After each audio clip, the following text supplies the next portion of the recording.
This was a 120-page script, I think, and every page equals 1 minute of screen time.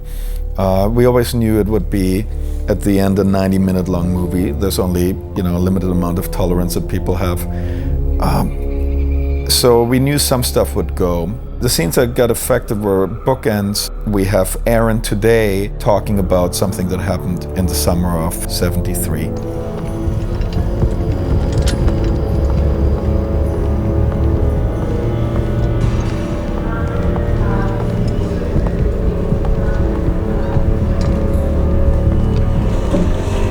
Hi, my name is Randy Fletcher.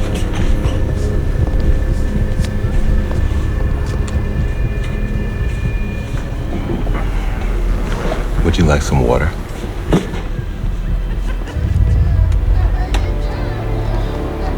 What makes you think they got the wrong man? After the police interviewed me about what happened, one of the officers admitted things were mishandled from the beginning. The officer that showed you the autopsy photos. Yeah. I saw the autopsy photos. But it wasn't him. He's still out there. I never sleep through the night. I remember it all. It was terrible. It was a terribly hot day.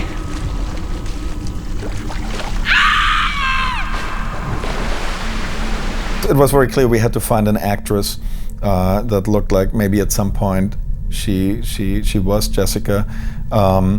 That's always very hard, but I'm not a big believer of makeup and aging somebody. It easily can look very, very hokey. Stop your going the wrong way!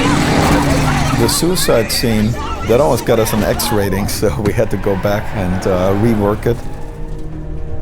But when the suicide happens in this particular cut, we had a couple of cutaways, like ears falling into Pepper's lap and, brain matter splashing around. So you work on a movie like this too long, you develop a low threshold for those type of events. I won't go back. Back where?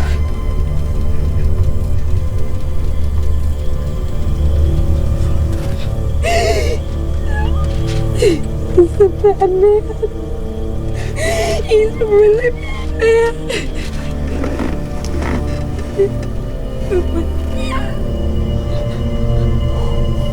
He's a bad man. Oh shit. You're all gonna die. Grab it!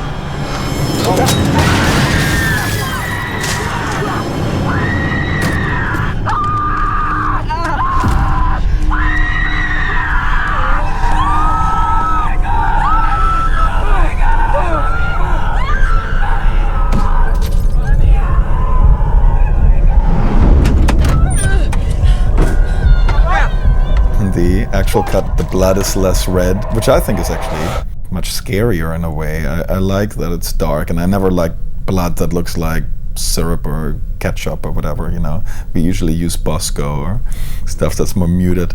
Ain't no sheriff here. I think we should drop off the body and get the hell out of here. Altogether, there was much more character exposition in the original cut as we had it planned. There was some good stuff there. The more you invest in the characters, the scarier the movie is at the end, and the more of a sense of loss there is, once you see them hanging off meat hooks. Maybe we should vote on it. Kemper, no. Why not, Aaron? It is a democracy. Hey, what if that old lady got our plates? We could get in a lot of trouble. I mean, you heard her. What you do is your own business. It's fucking gospel to these rednecks. It isn't right. What? Why do you think I haven't been drinking or smoking or doing anything this entire trip? Did you think about that? Aaron, I don't know. Okay? I mean, I can't read your mind. I'm trying, but... I'm pregnant. You're gonna be a dad, Kemper. And I am not having our baby in prison. So take care of this.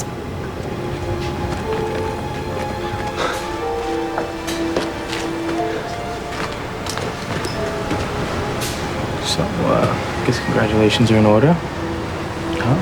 I mean, I'll get the cigars. Please shut up.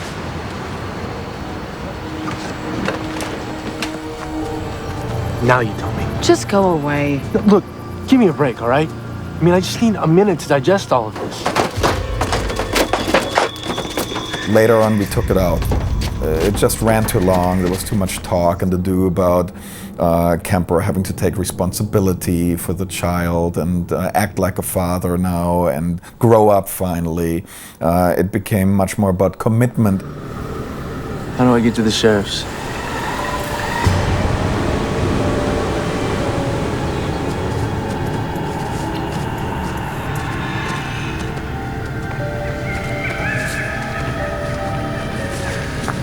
Why didn't you tell me sooner? I wanted you to propose for the right reason. Hey, what does that mean? Baby, I want you to marry me because you want to, not because you have to. I want to. All right, I want to. I promise you. I just want to wait for the right time. Yeah, sure. Come on, you don't want to marry some dirty mechanic. I want something better than that for us. You know, maybe you should just start smuggling heroin instead of the old Mexican homegrown. Hey, you're a genius. No, seriously, the markup's like 100% higher. Can you be a drug smuggler with me? No. I think so. Come on. But I really don't want to get fat. You were gonna make a beautiful fat lady. Shut up.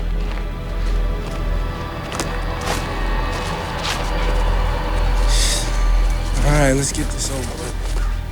I felt that the baby, which you never see, is not really that much of an emotional trigger.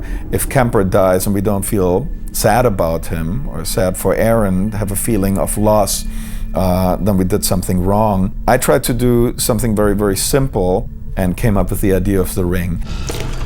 Aaron was describing the tear-cut diamond ring, so at the end when it falls out of his pocket we know, oh my God, he had it all the time, he just never found the way of telling her.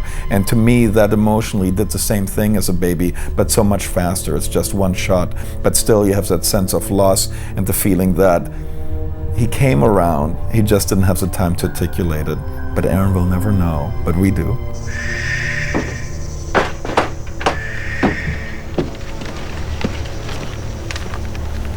Hey. What you got there? Some drawings up here. Can I see them? Well, okay. Wow. These are really good. You sure you're not just saying that? No, I swear, I really like them. Want to see the rest of them I done? Sure. Oh, come on. Don't we? Oh, yeah, of course. Where you going? Come on.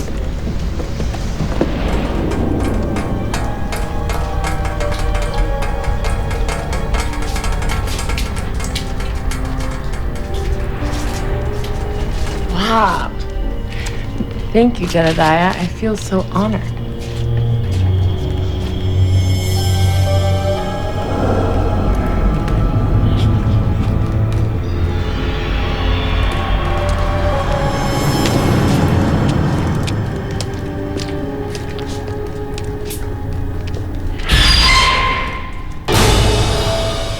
This is a scene I actually regret that it's not in the movie. Little Jedediah is somebody I always wanted to get a better sense of.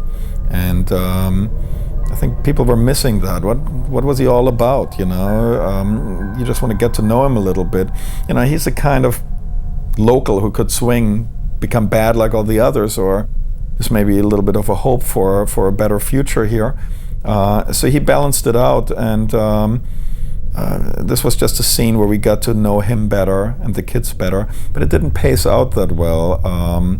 It sort of stalled the action in a big way.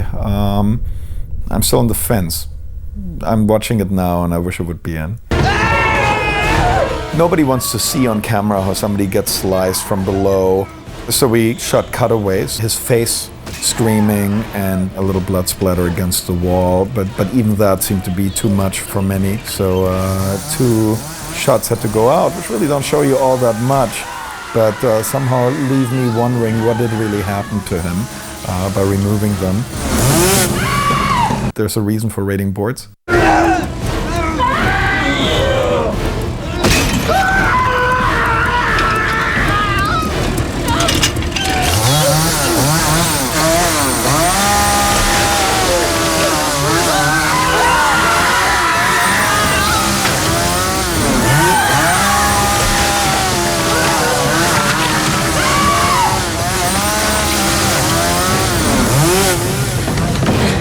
We shot different versions of the ending, having Jessica tell us the story. Nobody believes her, but suddenly the reporter picks up on a detail. Aaron tells him that the body that was found was wearing a mask of human flesh, but it had both arms.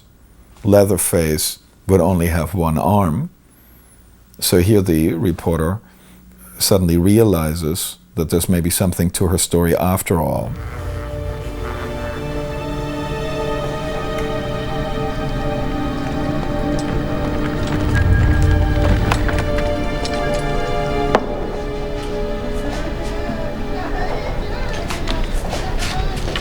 What happened to the babies? They're with their foster families. They're happy. What makes you think they got the wrong man? The body in the autopsy photos had 2 arms. He only had one. Can you repeat that?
People overall felt that it's sort of like sad to see Erin as an older woman that had to live her entire life in an insane asylum, having to give up her child, really, because at that point in the old version she still was pregnant as a teenager. There's an interesting side note. An editor, a friend of mine, Jay Friedkin, was watching the longer cut when the bookends were still on, and we were contemplating losing them.